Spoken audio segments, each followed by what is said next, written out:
ఈ కొత్త సంవత్సరం 2025లో బెస్ట్ ఇన్వెస్ట్మెంట్ ఏంటి అని మీరు కన్ఫ్యూజన్ లో ఉన్నారా? అయితే ఈ వీడియో మీకోసమే. రియల్ ఎస్టేట్ లో డిమాండ్ అండ్ సప్లై అని ఈ రెండు పారామీటర్స్ ఉంటాయి. దేనికైతే డిమాండ్ ఎక్కువగా ఉంటుందో దానికి వాల్యూ ఎక్కువ ఉంటుంది. ఎక్కడైతే సప్లై ఎక్కువ ఉంటుందో దాని వాల్యూ తక్కువ ఉంటుంది.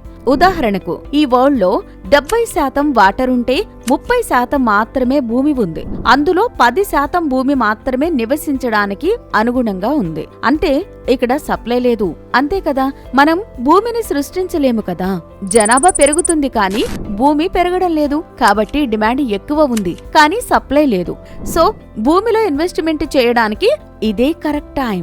మరిన్ని డీటెయిల్స్ కోసం మన ఏపీడీ డెవలపర్స్ తో కనెక్ట్ అవ్వండి. మన ఏపీడీ డెవలపర్స్ వారు తక్కువ ప్రైజెస్ కే కీ లొకేషన్ లో వెంచర్స్ కలిగి ఉన్నారు. కాబట్టి మాతో కనెక్ట్ అయ్యి మీ డ్రీమ్స్ ను కంప్లీట్ చేసుకోండి.